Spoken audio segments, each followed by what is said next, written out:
poder ayudarnos con esta labor de recolectar para sostener y apoyar a las mujeres que de alguna manera se sienten o han experimentado soledad. Por supuesto hay mucho más que hacer y mucho más que apoyar.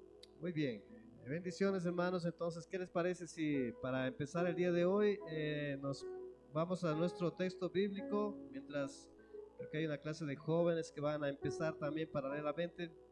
Nosotros vamos a abrir nuestras Biblias en el libro de Mateo, capítulo número 22.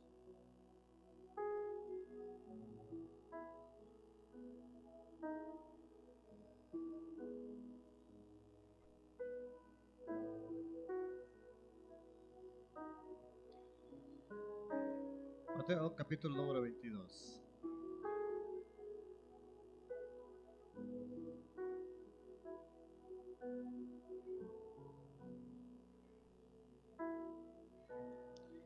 Gracias, mi hermana Norma. Muy bien, para poder entender un poquito el texto que vamos a leer, creo que debemos hacer una pequeña introducción antes de poder ir a la cita bíblica, y debemos traer a la luz la presencia de un pueblo muy famoso y muy fuerte que ya desapareció y ahora existe una nueva versión de ellos, pero estos son una gente bien conocida que se les ha tratado mal, y se les ha tratado mal, sobre todo de los púlpitos, se les ha tratado muy mal, de las enseñanzas se les ha tratado muy mal también, y quizá con razón o sin razón, pero debemos aclarar acerca del pueblo fariseo. ¿Quiénes eran el pueblo fariseo? Bueno, el pueblo fariseo es un grupo de personas que ya desaparecieron y que vivieron en los tiempos de Jesús y un poco antes también, y ellos son muy mencionados en el texto bíblico. ¿Cuántos han leído de los fariseos? ¿Han leído de los fariseos? ¿Nadie ha leído de los fariseos? ¿No? ¿Nadie ha leído de los fariseos? ¿Sí? ¿Alguien ha leído? Bueno, los fariseos aparecen mucho en el texto bíblico, y los fariseos son un grupo de personas que tienen por característica ser muy sigilosos y cuidadosos en el estudio de la palabra de Dios. Para que la palabra de Dios haya llegado hasta nuestro tiempo y nosotros tengamos una Biblia como usted tiene, alguien tuvo que haber hecho su tarea y su labor en alguna vez. Y uno de estas personas fueron los fariseos.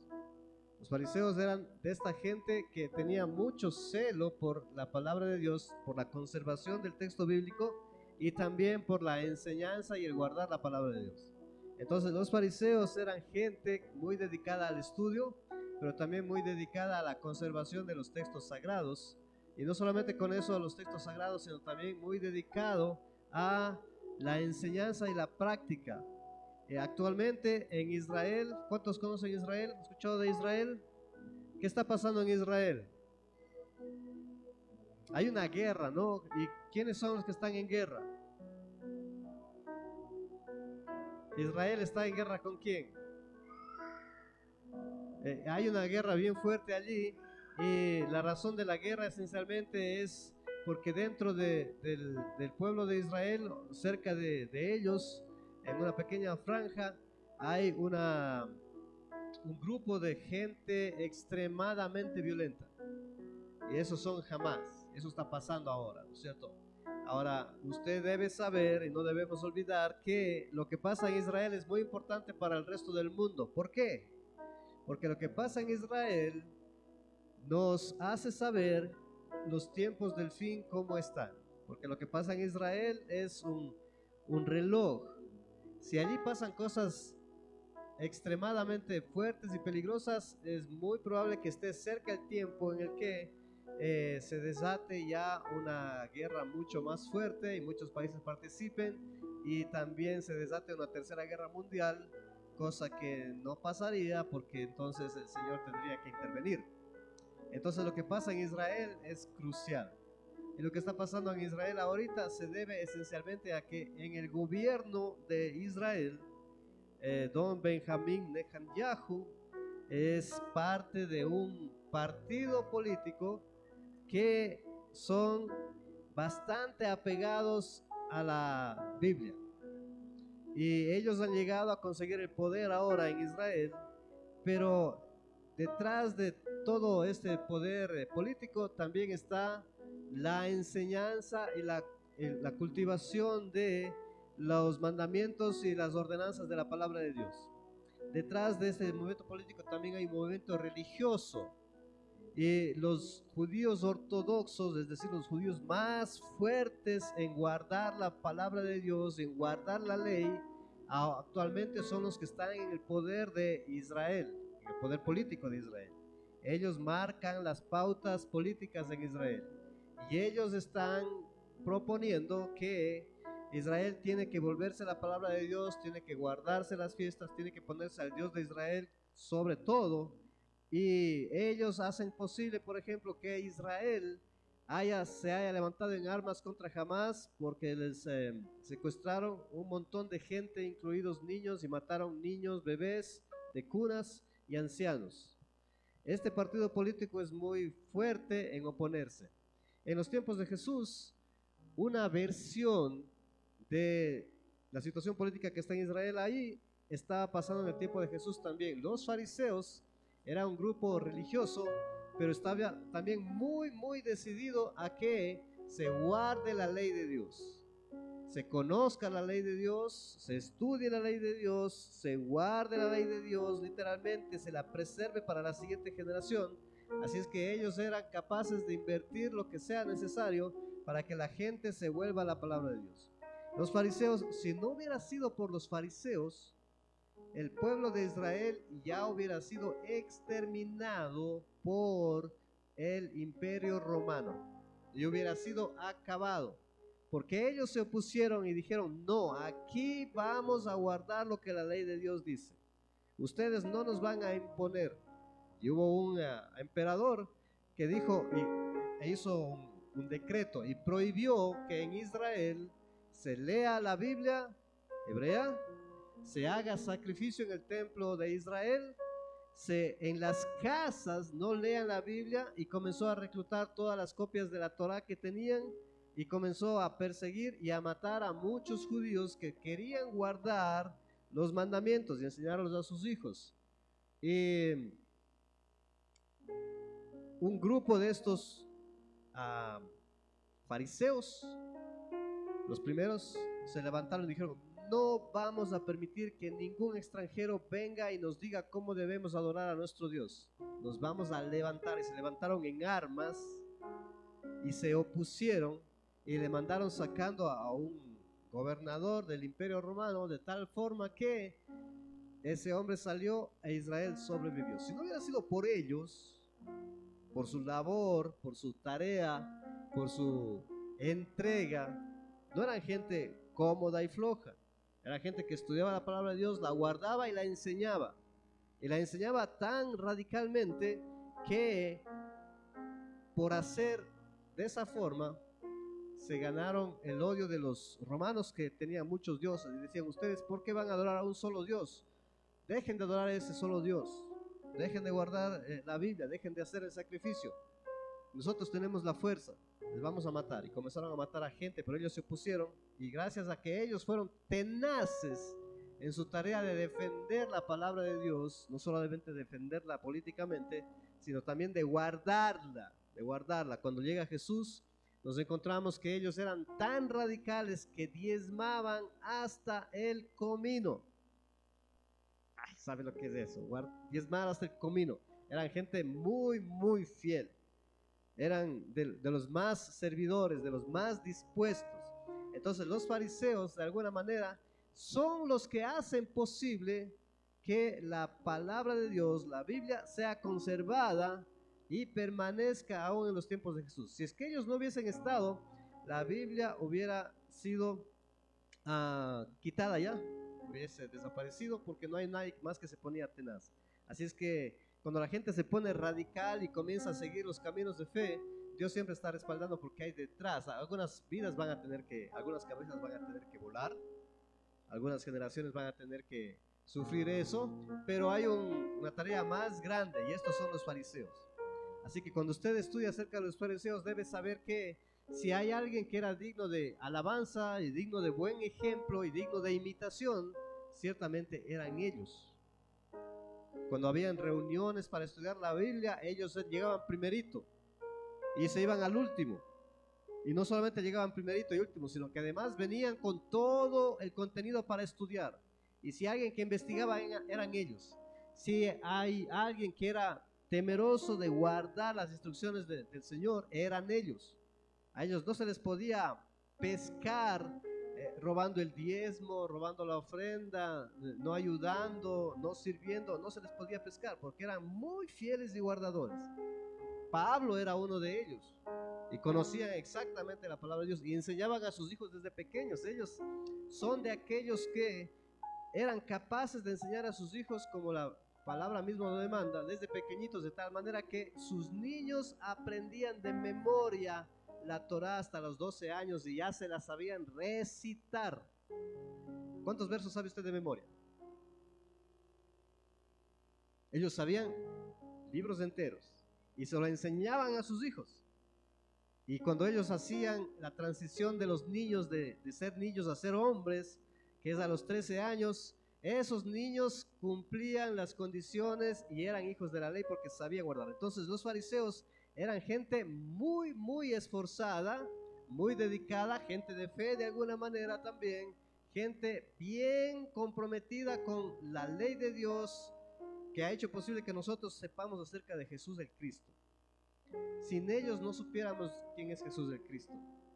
Entonces cuando vamos a leer de ellos tenemos que tener mucho respeto a lo que ellos vivieron, experimentaron y muchos dieron sus vidas por causa del Dios a quien servían. Ellos fueron los que hicieron posible que Israel sea conocido aún hasta ahora como el único Dios. El pueblo de Israel siempre tuvo la tendencia a tener muchos dioses, pero fueron los fariseos los que enseñaron y lucharon para que ellos puedan ser considerados como el pueblo de un solo Dios, el pueblo monoteísta, gracias a gente como los fariseos. Y cuando nosotros vamos al texto bíblico que vamos a leer esta mañana, nos vamos a encontrar con ellos. ¿Quiénes eran ellos? Eran tan meticulosos que iban al extremo. Cuando llega el Señor Jesús, se encuentra con ellos que son gente que va más allá de lo necesario, hasta el extremo. Y allí es cuando se pierden un poquito. Pero Jesús dice con respecto a la enseñanza de ellos, dice, cuando ellos enseñen algo, hagan lo que ellos dicen. Porque lo que ellos dicen es algo que han aprendido muy bien. Entonces, ¿qué piensa de los fariseos ahora? Bueno, usted ya tiene una pequeña mejor idea. Y si hay alguien que era, en términos cristianos, si hay alguien que era buen cristiano, eran ellos. Si hay alguien que era digno de imitar, eran ellos. Cada vez que el pastor o el liderazgo de la iglesia tenía un plan y decía, bueno, vamos a hacer esto, vamos a orar, vamos a ayunar, vamos a evangelizar, vamos a enseñar, ellos eran los que decían, yo estoy aquí, listo, ¿a cuántos hay que ir? ¿Cómo me toca? Eran gente muy, muy dispuesta. Vamos a escuchar lo que ellos conversan con el Señor Jesús. Mateo capítulo número 22, verso número 34.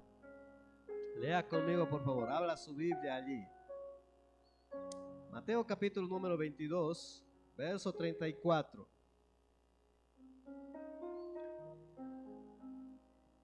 Dice el texto, entonces ¿quién?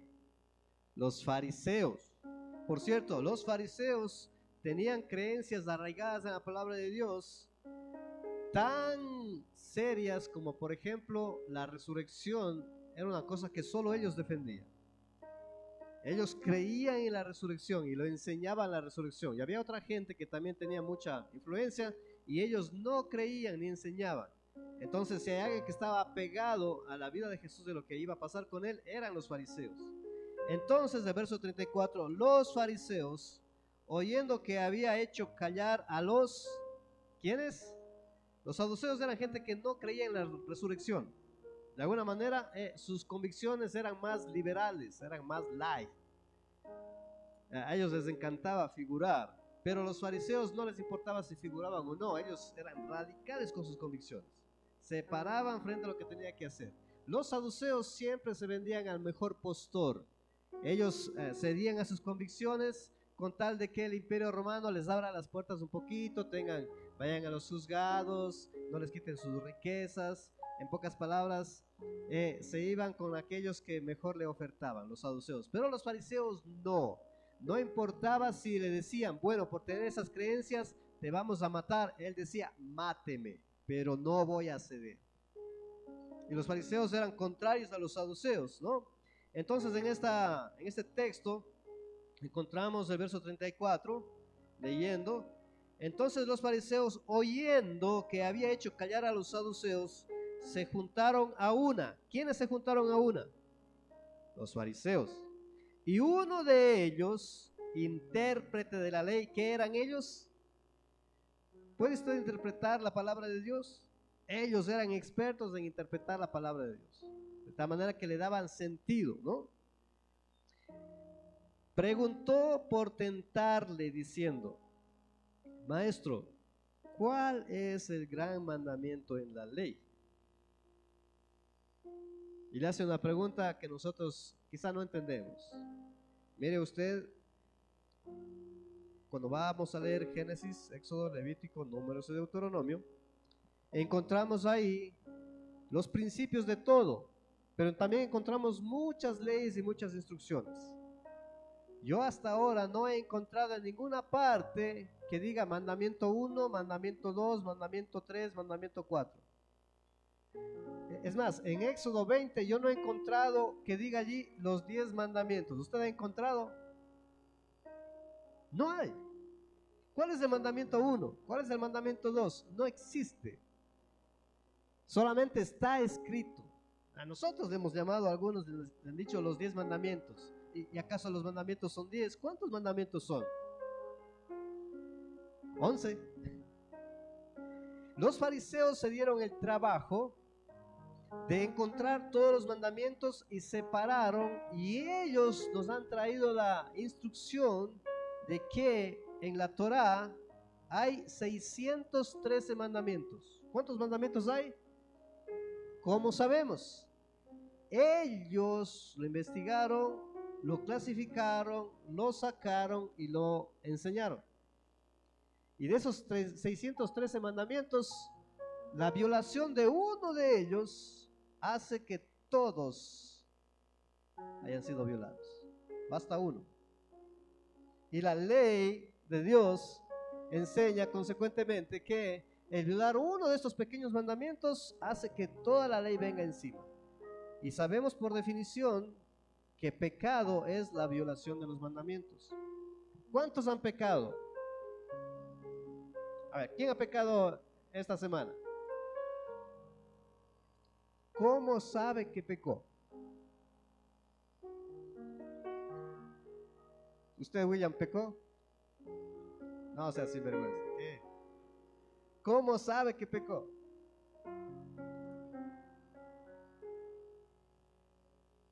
Muy bien, el pecado es ir en contra de la instrucción. Nadie puede decir, sabe que yo he pecado porque siento que he pecado. Eso no es verdad. Es una especulación, es una cosa muy personal mía que no necesariamente puede ser verdad. Puede que sea cierto, pero puede que no. A mucha gente nos sentimos culpables porque pensamos que hemos pecado. ¿Cómo sabe que pecó? Para que uno se sienta culpable, tiene que haber una referencia. La ley es el instrumento para saber si somos culpables o no. Otros pueden no sentirse culpables, dicen, no, yo no me siento culpable de esto. ¿Y por qué? Porque me siento lindo y bonito. ¿Y eso qué tiene que ver? Tanto sentirse culpable como no garantiza ninguna presencia o ausencia de pecado. ¿Qué es lo que garantiza la presencia de pecado? Bueno, sencillamente la ley. Y si uno va en contra de la ley, sepa o no, eso es un pecado. ¿Cuántas leyes hay? ¿Cómo sabemos que hemos pecado? Bueno, para estar seguros de eso, necesitamos conocer la ley y conocer los 613 mandamientos. Y los fariseos se dieron el trabajo de hacer esta tarea de separar los mandamientos y enseñarlo, los 613, y estudiarlo y guardarlo. Ahora, ellos tenían una tarea muy regular, ¿no es cierto? Nosotros cuando leemos la palabra de Dios, por lo general nosotros, nuestra cultura, no se está preocupando mucho de descubrir los pecados, sino está preocupándose más de cómo me siento. Ay, yo me siento lindo cuando leo esto y quiero sentirme bonito y lindo, ¿no? Pero la palabra de Dios no hace mención a este sentimiento, simplemente enseña claramente que violación de la ley es pecado y eso tiene consecuencias. ¿Se sienta bien o no? Puede que se sienta bonito, puede que le guste tener 2 mujeres y un camino, dice el refrán, y me gusta más gastarme la plata en 2 mujeres. Puede que se sienta bonito, igual es pecado y hay consecuencia, y le guste o no, la consecuencia va a cosechar. La meditación en la ley es súper importante, los fariseos lo enseñaron, para que podamos descubrirnos cuando violamos los mandamientos. Y ellos tenían esta tarea y la separaron los mandamientos, ¿cierto? Ustedes si quieren estudiar, hemos estudiado Levítico, un montón de mandamientos hace la temporada anterior, pero si usted quiere seguir repasando y estudiando esto, ellos lo estudian constantemente, todos los sábados ellos siguen estudiando los mandamientos aún hasta ahora. Y en estos mandamientos ellos pueden descubrir fuertes mandamientos, mandamientos malos, mandamientos buenos, mandamientos útiles y mandamientos aparentemente inútiles. Pero en suma, la violación de uno solo de ellos es tremendamente crucial. Así es que en el estudio de estos mandamientos ellos han indagado sobre una cosa que es tremendamente importante. Y le hacen esta pregunta, porque es una pregunta que ellos tenían.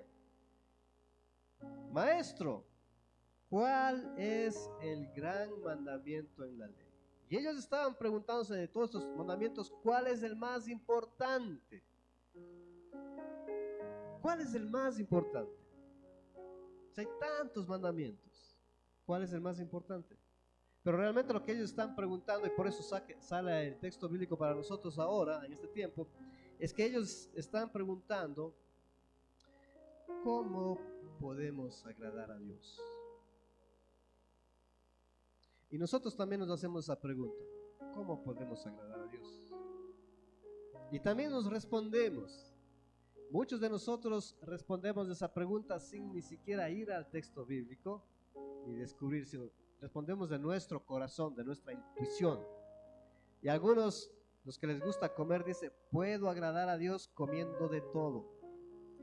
Los que no les gusta comer, dicen, a Dios le agrada que yo cuide mi cuerpo. ¿Cierto? Al que le gusta pintarse, maquillarse, las damas generalmente, dice, a Dios le encanta que yo tenga mi rostro radiante. Entonces vamos ahí al maquillaje y listo, porque nos encanta. Y tenemos respuestas, ¿no? Y claro, yo estoy jugando con estas cosas porque son un poco sencillas, pero yendo más profundo, cada uno de nosotros tiene nuestras propias respuestas a esta gran pregunta. ¿Cómo le agrado a Dios? ¿Qué tengo que hacer para que el favor de Dios esté conmigo? ¿Qué debo hacer para que me vaya bien? ¿Qué debo cumplir? ¿Debo levantarme más temprano, más tarde? ¿Debo leer, memorizar? ¿Qué debo hacer? Muchos de la gente que asiste a las iglesias no asiste por los motivos correctos, sino para agradarle a Dios y recibir bendición. Muchos leen, oran, no por los motivos correctos, sino para recibir bendición. Que me vaya bien, dijo un señor en el bus, para que me bendizca Dios. ¿Qué debo hacer? Y esta es la pregunta que le hacen los fariseos. Y esta era una pregunta ya de alto nivel, porque ellos pasaban conversando y enseñando acerca de los mandamientos, y la gran inquietud que tenían es, ¿cuál es el más grande de todos? ¿Cuál es el que debo cumplir para que Dios se agrade conmigo? Y le hacen esta pregunta a Jesús, el autor de la vida, el que diseñó los mandamientos, los trajo, los escribió, los dictó, los enseñó y los cumplió todo, sin fallar ni una jota ni un punto. Recordemos que este texto que está escrito aquí no fue que Jesús mientras estaba viviendo, él dijo, bueno, ahora tomarán nota, por favor, voy a conversar con estos fariseos aquí, ellos me van a hacer una pregunta, tomarán nota de la pregunta que me van a hacer para que quede escrito en ese librito que va a salir después de mí. No era así. Esto fue escrito 50, 60 años después de que Jesús murió y resucitó. Y fue escrito ya seleccionado lo que necesitaba ser escrito, porque tenía un propósito, revelarnos alguna cosa. Y esta pregunta que le hacen a Jesús, él responde de forma muy sencilla, que por cierto los fariseos ya la habían investigado, ya sabían la respuesta, ya la conocían. ¿Y cuál es la respuesta? Cuando ellos le preguntan, Señor, ¿cómo agrado a Dios? ¿Cuál es el gran mandamiento, el más grande de todos? Jesús les dijo, verso 37, vaya conmigo ahí por favor en su Biblia, amarás al Señor tu Dios con todo tu corazón y con toda tu alma y con toda tu mente. Este es el primero y grande mandamiento. Y él agrega un segundo. No vamos a llegar al segundo ahora, vamos a quedarnos en el primero. Y cuando el que le vino a tentar recibió esta respuesta, se quedó en shock. Dijo, si has sabido. Y el propósito de él realmente no era aprender, porque sí sabían. El gran conflicto que ellos tenían es que sabían, pero no tenían el poder para hacer. Sabían las respuestas, pero no podían hacerlo.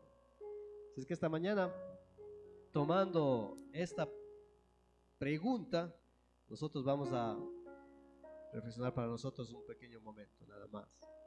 ¿Cómo podemos agradar a Dios? ¿Cuál es la manera? Y escuchemos la respuesta del maestro. Por cierto, la respuesta de Jesús del maestro era una respuesta ya enseñada, ya conocida entre todos los que estudiaban, porque él hace un pequeño resumen de las 613 mandamientos en uno solo, bueno, en dos. Y toda la ley se resume nada más en esto. Y él resume así: amarás al Señor tu Dios con todo tu corazón, con toda tu alma y con toda tu mente.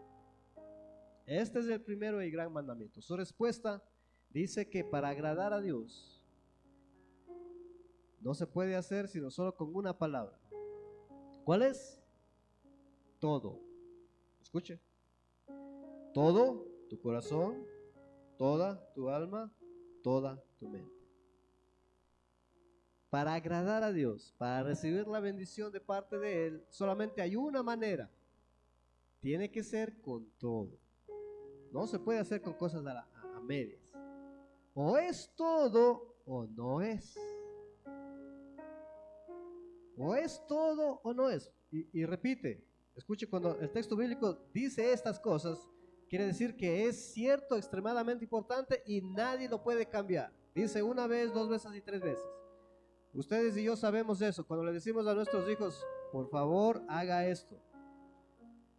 Segunda vez, por favor, haga esto.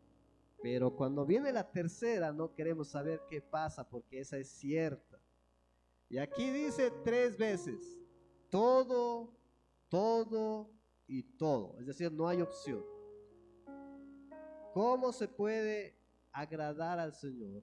Y la respuesta es con todo, todo y todo. No con la mitad, no al medio, no la cuarta parte, no un poquito hoy. Mañana te daré el todo, pasado mañana será el todo. No, no. Todo, todo, todo. Ahora, la instrucción, a mí me parece un poco extraña la instrucción. Amarás. ¿Cuál es la manera de agradar al Padre y recibir su bendición? Y dice el texto, y resume así: con amor. Con amor. Todos sabemos amar, ¿cierto? Algunos sabemos amarnos más que otros. Sabemos la definición de esta palabra en experiencia. Algunos aman muchas cosas. Y eso lo definimos como amor. ¿Qué ama usted? ¿Qué amo yo? Todos sabemos amar. Pero dice que la manera de agradar a Dios no es sino con amor y todo. Si deja de ser con amor, ya no agrada al Padre, ya no agrada a Dios. Si es parcial y no es con todo, ya no agrada. La condición es con amor y con todo. Ahora solo me quiero concentrar en el tiempo que nos falta en esto. Amarás al Señor tu Dios con todo tu corazón. Vamos a dejarlo tu alma y tu mente para un lado. Nos vamos a concentrar solamente con todo tu corazón. Y a mí me parece un poco extraño que la instrucción de Jesús al decirle cómo recibir la bendición empiece con esto. Y dice, amarás, amor. Todos sabemos amar, pero hay gente que ama fuertemente, vehementemente. Nos enseñan a amar desde pequeños. Tengo mi nieto que me sorprende, el otro día llega a la casa y comienza a estar caminando, comiendo un guineo.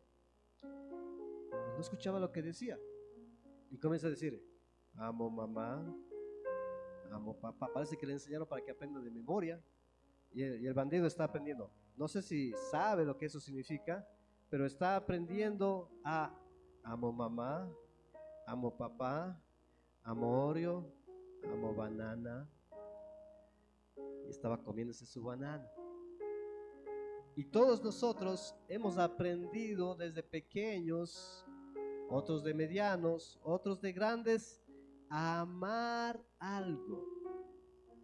Y ese amor que aprendemos a desarrollar comienza a llenar nuestras vidas y comienza a llenar nuestro corazón de tal manera que lo seguimos amando y amando y amando. Y no sé qué ama usted, pero en algún rato usted aprendió a amar. Y no solamente aprendió a amar, sino aprendió a amar con todo su corazón. ¿Cómo logró hacer eso? Yo no sé, pero ama. Y nosotros amamos eso con todo nuestro corazón. Y claro, están desde cosas muy sencillas a cosas muy complicadas. Algunos aman el helado de chocolate. Mi hija Jónica ama el helado de chocolate. Jónica, el helado de chocolate es muy fuerte, te hace mal. No mucho, pero por favor, un heladito de chocolate. ¿De dónde saldrá? Me imagino que del corazón, del centro del ser, sale ese deseo tan profundo de tener eso que satisface y que le traducimos en esta palabra, amor con todo el corazón. Amor con todo el corazón. Todos amamos algo con todo nuestro corazón. Algunos aman tanto el deporte con todo su corazón. Algunos aman tanto la vestimenta, algunos aman mucho el dinero, otros aman la pereza, otros aman el hablar mal de los demás, otros aman el hablar bien de los demás. Mi papi amaba las miniaturas. A mi papi le encantaban las miniaturas. Y amaba tanto las miniaturas que su trabajo fue componer relojes. Se ponía un lente, nos enseñó a ponernos lente, ver y trabajar con las miniaturas. Como él decía, amo mi trabajo, yo no tengo ningún inconveniente y lo he hecho más de una vez en trabajar 24 y hasta 48 horas seguidas. Y él lo hizo más de una vez. La razón, porque amaba las miniaturas, amaba el trabajo de tal manera que podía entregarse con todo su corazón a ese amor. ¿Cómo sé que mi papi amaba? Porque cada vez que él tenía la oportunidad, ¿cuántos ha conversado con él? ¿De qué hablaba Marco? De los relojes. Y estábamos en la cena, en el almuerzo, en el desayuno, en la caminada por la calle, en la compra del mercado. Yo no sé cómo él, pero se daba la vuelta y hablaba de los relojes. Y sacaba el tema de los relojes. ¿Sabe por qué? Porque eso estaba en el corazón y eso es lo que amaba. Y usted tiene su propia historia. Hay cosas que usted ama y que sale del corazón. Y cuando usted conversa con la gente, solo sale de lo que está en el corazón. De lo que usted ama, de eso va a hablar. Y va a ser notorio qué ama usted. Y todos se van a dar cuenta. Y eso está llenando nuestro corazón. Ahora escuche lo que dice el texto. Y eso me parece terrible, tremendo, impresionante.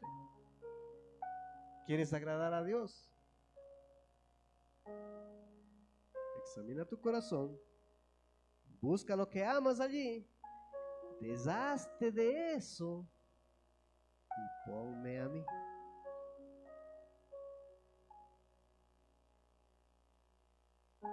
¿Sabe lo que está pidiendo? Lo que amamos es lo que nos da la vida. Amamos eso. Nos arriesgamos por eso. Gastamos nuestro tiempo, gastamos nuestra energía, gastamos nuestros recursos, invertimos nuestra vida en eso, porque eso nos da sentido de vida. Y Él dice, ¿quieres agradarme a mí? Anda a tu corazón. Algunos aman a los hijos, dan la vida por los hijos. Otros a los padres, dan la vida por los padres. Y cada uno tiene su propia historia. Y la instrucción dice, anda a tu corazón, busca dentro y saca eso que amas y ponme a mí.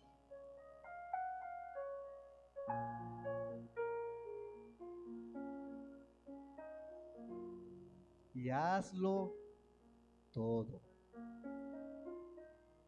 No el 50%, no el 30%, todo.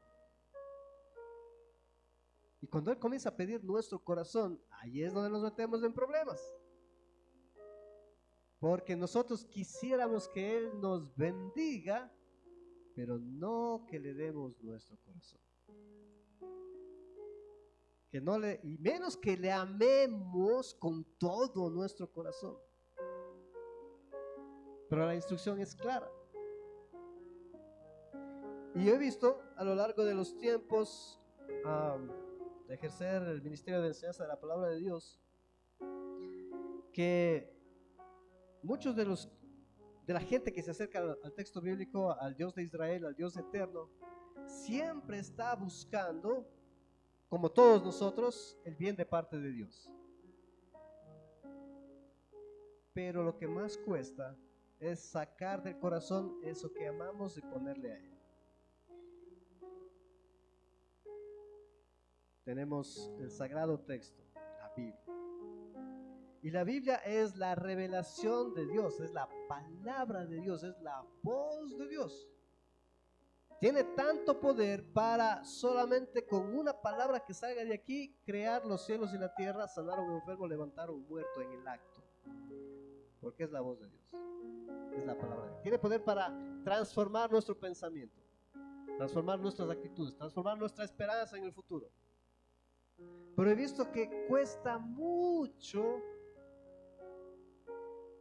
ir a la palabra de Dios y leerla y ponerla en el corazón. ¿Por qué? Porque hay tantas cosas que amo y eso que quede para el último. ¿Cómo podemos amar a Dios y ponerlo en nuestro corazón? Es una tarea de decisión y de renuncia, de sacar lo que está en nuestro corazón y ponerle a Él intencionalmente y hacer que todo Él esté dentro de nosotros. Por eso es que es tan importante que estudiemos la Biblia. Esta mañana estamos estudiando la Biblia en conjunto. Yo estoy guiando el estudio y usted está probablemente sentado aquí también captando. Algunos quizá ya se fueron al mercado a comprar el almuerzo. Otros ya volvieron, ¿cierto? Pero algunos están aquí todavía.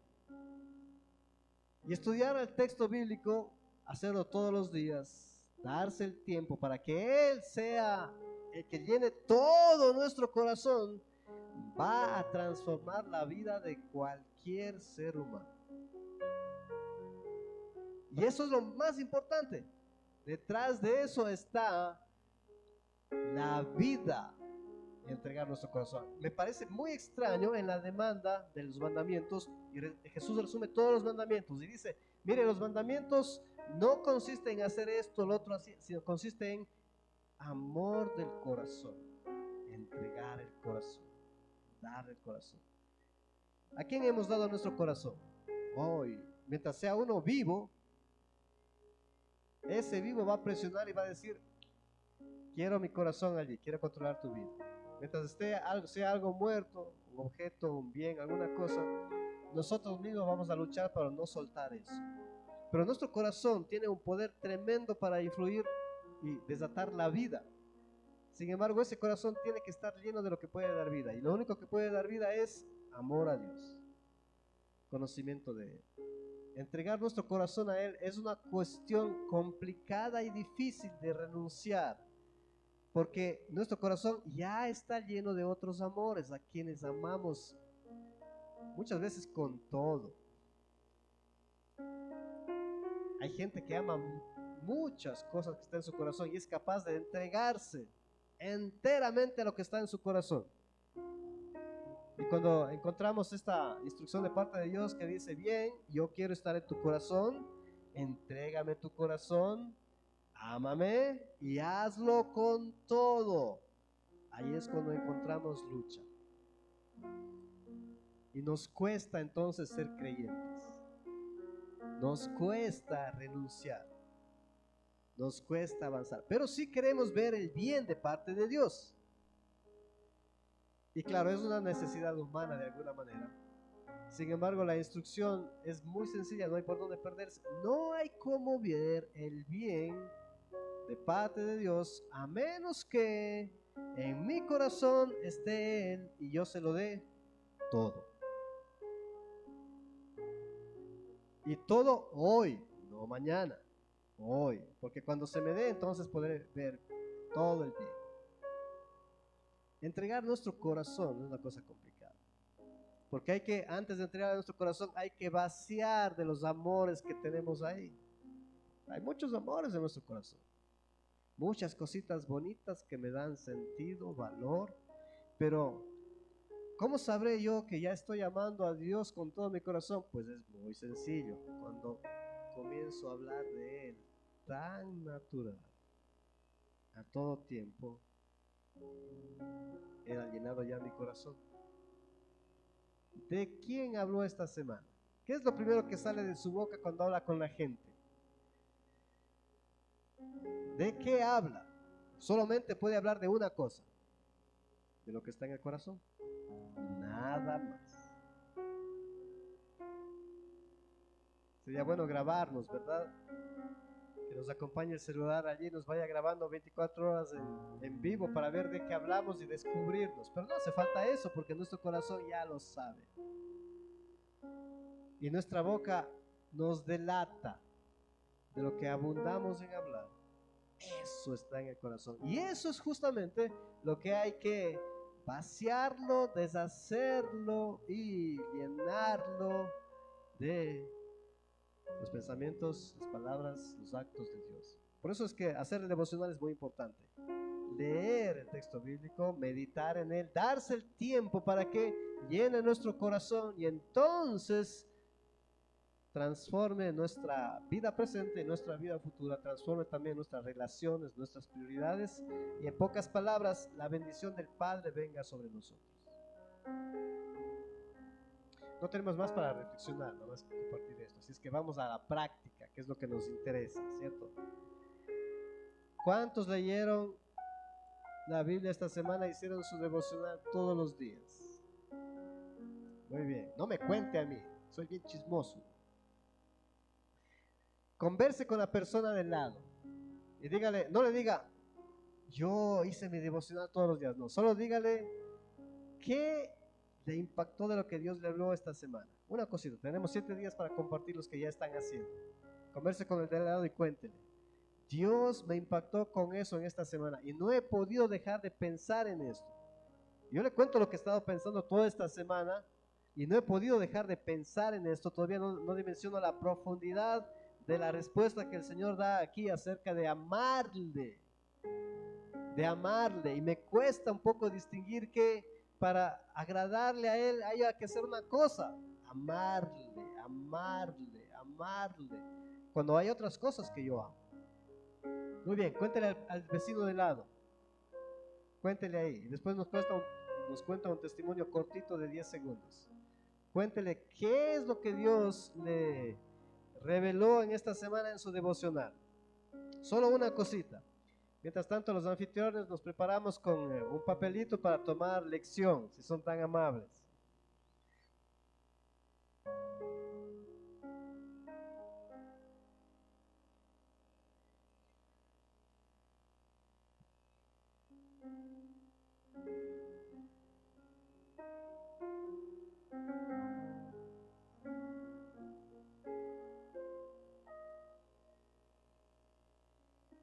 Usted va a recibir un papelito ahí, por favor, recíbalo con toda cordialidad, con mucho amor, porque ha sido preparado con todo el corazón.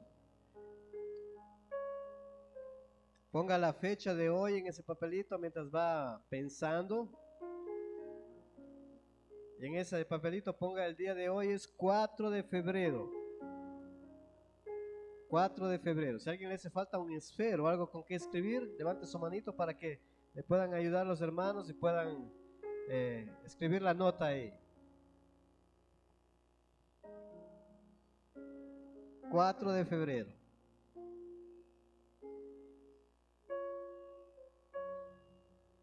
Vamos a dar nuestro informe. Algo tremendamente útil, necesario e importante es que nadie puede ser un cristiano, un hijo de Dios que ama al Señor solitariamente. No existe esa posibilidad. No existe, así como no existe la posibilidad de tener familia solito yo, de mi persona. No hay esa posibilidad. Para ser familia necesita por lo menos otra persona. Para ser creyente, un discípulo del Señor, no se puede ser un discípulo solito. Necesita otra gente a quien contarle sus avances y por quien ore usted. Si es que esta mañana nosotros estamos aprendiendo y acostumbrándonos a dar un pequeño informe de mi amor al Padre. ¿Cuánto estoy amando al Padre? ¿Estoy creciendo en mi amor al Padre? ¿Está entrando en mi corazón más? Primera pregunta. ¿Cuál es la primera pregunta? No copie la pregunta, solo ponga número 1. Y solamente vamos a copiar la respuesta. Primera pregunta. Ponga número 1 ahí y copie la respuesta. ¿Cuántos devocionales hizo esta semana? Su respuesta debe ir 1, 2, 3, 4, 5, 6, 7, 0. No sé qué es eso.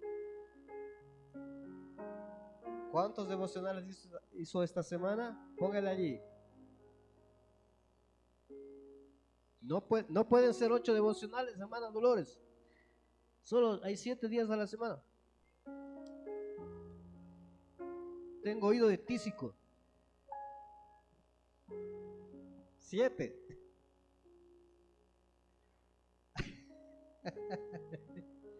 A excepción de hoy día, sí. De la semana pasada hasta ayer son 7 días. Primera pregunta, ¿cuántos devocionales hizo? Póngale allí. Segunda pregunta, ponga 2, punto, y va a responder. ¿Cuántos devocionales hizo a la misma hora? De los 7, puede que sean 7 también, ¿verdad? Uno y bueno a la misma hora cada día, entonces 7. Pregunta número 3. De los devocionales que hizo esta semana, ¿cuántos fueron de la Biblia? Es decir, usted fue a la Biblia, leyó la Biblia e hizo su devocional ahí. ¿Cuántos? Porque también hay personas que saben hacer su devocional de un libro devocional. Es decir, alguien ya hizo eso por usted y usted va a copiar lo que él hizo, ¿verdad? Eso es un devocional de un libro. Alguien hizo ya ese devocional y yo solo le copio. Es decir, pienso lo que él piensa, leo lo que él lee y medito para él lo que él meditó, ahora lo traigo para mí. ¿Cuántos de la Biblia? La 4, ¿cuántos de un devocional? Y la última pregunta, la 5. De un devocional. ¿Cuántos devocionales fueron de un devocional? De un libro devocional.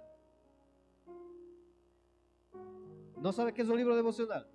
Ok, la pregunta número 3 dice, ¿cuántos devocionales hizo de la Biblia? Es decir, usted escogió un libro de la Biblia, leyó el libro de la Biblia, meditó el libro de la Biblia, estudió ese texto bíblico y oró finalmente. Eso es de la Biblia. Pero hay otros devocionales que usted va y abre un libro devocional y dice, devocional febrero 4, y ahí le da una cita, le da un pensamiento, y alguien escribió y usted lee eso y medita. Si hizo alguno de esos, puede ser de un devocional. El devocional puede ser digital, puede ser en papel, puede ser en YouTube, puede ser en un video, puede ser en un panfleto. Eso es un devocional. Cuando alguien estudia la Biblia por mí y yo solo leo lo que él hizo, eso es un devocional de un libro devocional. Pero cuando hace de la Biblia, usted mismo va a la Biblia, eso es de la Biblia. Entonces la pregunta 3, de una Biblia. La pregunta 4, de un devocional. ¿Cuántos hizo? Y finalmente la pregunta número 5, ¿cuánto tiempo le tomó en promedio? En promedio. Es decir, si el día 1 hizo 2 horas, el día 2 hizo 5 minutos, el día 3 hizo 1 hora, más o menos el promedio será, 15 minutos, ya. Entonces 15 minutos cada día más o menos me tomo mi devocional. Usted ponga allí cuánto tiempo toma su devocional. ¿Ya? Ahora, una buena noticia para los que no saben hacer un devocional. ¿Quiere usted aprender cómo estudiar la Biblia? Repetimos una vez más. Cuando usted estudia la Biblia solito, se llama devocional. ¿Cómo se llama cuando yo estudio la Biblia solito? Exactamente. Cuando yo estudio la Biblia con otra persona o con otras personas, ¿cómo se llama? Discipulado. ¿Cómo se ha sabido llamar? Discipulado. ¿Qué es el discipulado? Es estudiar la Biblia con otras personas. Cuando usted estudia la Biblia con un grupo de personas grande, más de 2 o 3 familias, eso se llama iglesia en casa. ¿Cómo se llama la iglesia en casa? Estudiar la Biblia con 2 o 3 familias, en grupo. Estudiar la Biblia con 2 o 3 personas es discipulado. Estudiar la Biblia solito es devocional. Si usted no sabe estudiar la Biblia solito, yo le voy a enseñar. Desde este martes, todos los que no saben hacer un devocional, venga aquí por favor, le vamos a enseñar durante 2 semanitas cómo hacer un devocional, cómo estudiar la Biblia solito. 2 martes seguidos vamos a estar haciendo eso, 7:30 de la noche aquí. Cómo estudiar la Biblia solito, cómo hacer un devocional. Si usted ya está haciendo un devocional, no se preocupe, no tiene que venir porque ya sabe hacerlo. Si no sabe hacer un devocional, venga por favor, pero traiga una Biblia. Consígase una Biblia, no una de digital, tráigase una Biblia de papel. Muy bien, gracias mis hermanos por hacer su informe. Entréguelo si es tan amable. Van a pasar nuestros ujieres ahí, recogiendo su papelito. No tiene que entregar su nombre.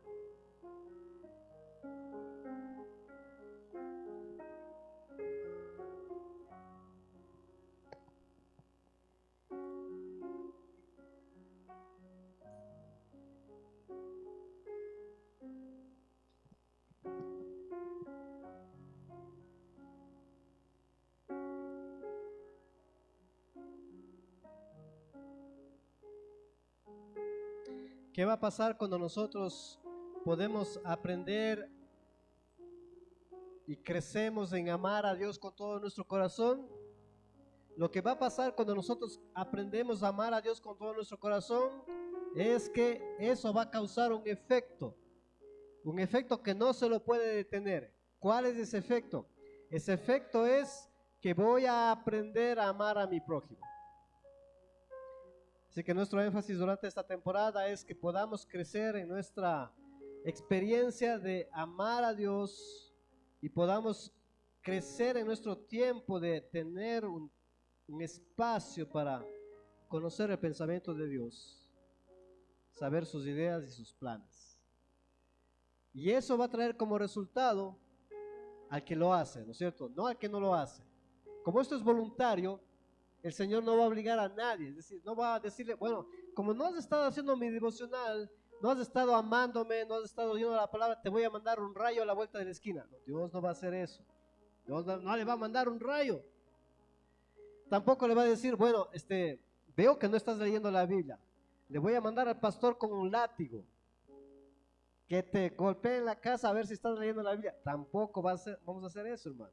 Porque no espere que llegue con un látigo a su casa a averiguar, a ver, ¿está haciendo el devocional o no? No, esto es voluntario de su decisión.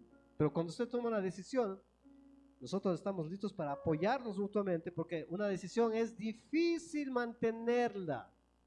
Va a costar muelas, es caro. Uno empieza bien y a la vuelta de 2 semanas ya quiere terminar. Y ahí necesita el apoyo de la iglesia. Por eso necesitamos apoyarnos mutuamente en oración, en cuidarnos, en buscarnos. Y eso es la tarea. Muy bien, vamos a ponernos sobre nuestros pies, mis hermanos. Esta mañana quiero terminar con 2 cositas que quiero invitar y anunciar. Es muy común que en nuestro corazón estén amores falsos, y de renunciar a esos amores es difícil. Dígale a la persona del lado así en chiquis nomás, es difícil renunciar a este amor que tengo.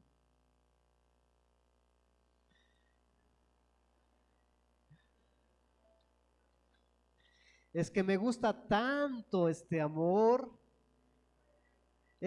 que tengo me llena todo, y yo deshacerme de este amor es difícil, hasta la muerte. Y entonces usted que escuchó, diga, para mí también.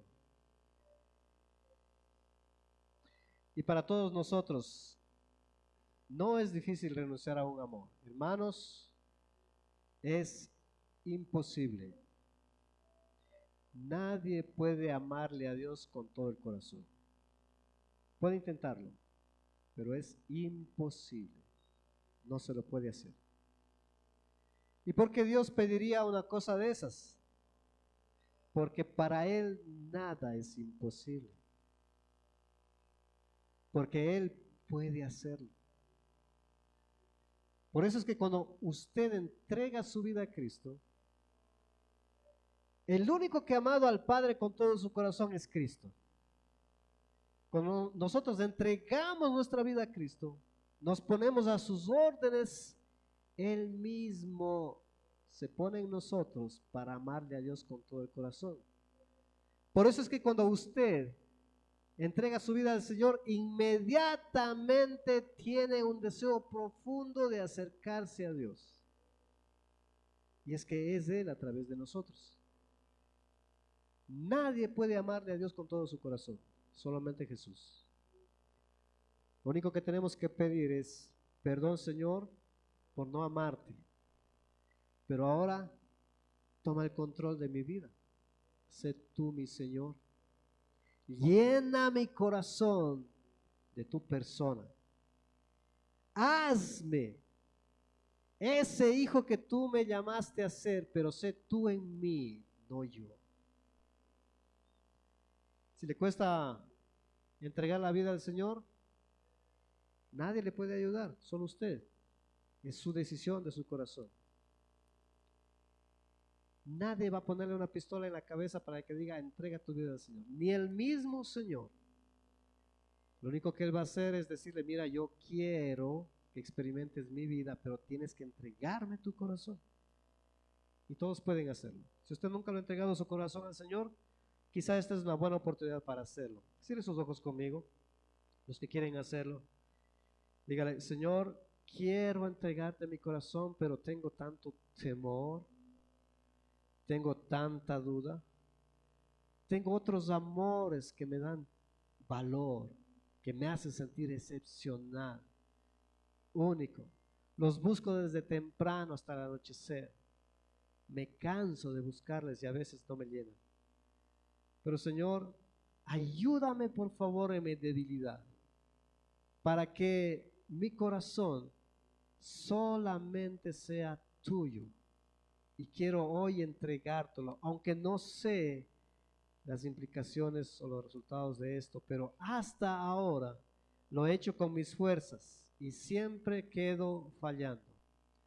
Pero hoy quiero entregarte mi corazón, quiero renunciar a todos mis otros amores que he tenido y ponerlos en el lugar que les corresponda.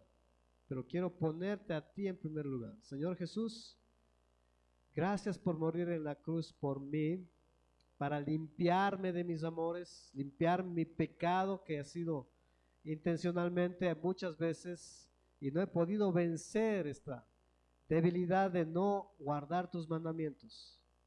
Y hoy quiero aprender a amarte. Señor, sé tú en mí. Lléname de tu Santo Espíritu. Habla por mis labios.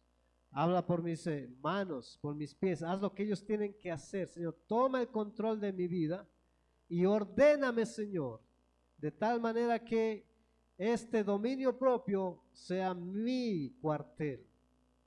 Mi dependencia de ti sea ir a tus pensamientos y conocerte, y tenga tanta hambre de ti que como ríos de agua viva fluya de adentro para afuera tu palabra en mí y traiga la esperanza.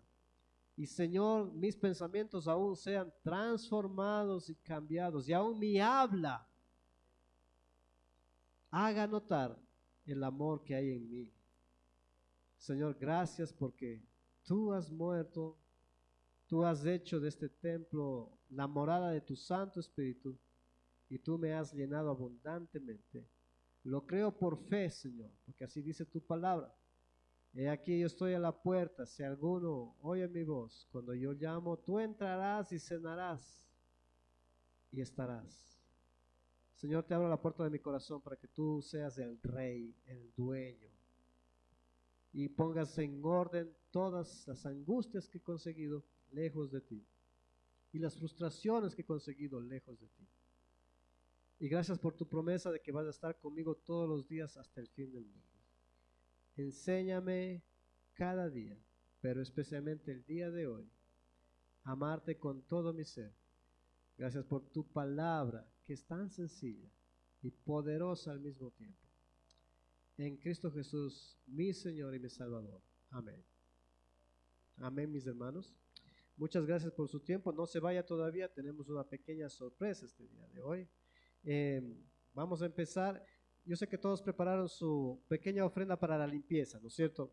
Entonces vamos a buscar en nuestros bolsillos una pequeña ofrenda para la limpieza, no sé, 10 centavos, 20 centavos, 15 centavos, $1000, no importa. Lo que usted tenga allí, póngale en su recipiente para la ofrenda para la limpieza. Y todos al final vamos a tomarnos el día de hoy, para los que son nuevos en nuestra familia, todos los años tomamos una foto congregacional para el recuerdo. Así es que el día de hoy vamos a tomarnos una foto toditos. Vamos a pasar aquí al frente, los más pequeños en la parte de abajo, los más altos en la parte de atrás. Si quiere puede estar con sus amigos, con sus hermanos, con su familia, pero todos debemos caber aquí para tomarnos una foto. Así que quiero invitarles por favor a los más pequeñitos. ¿Dónde están los más pequeños? Los niños. Todos los niños.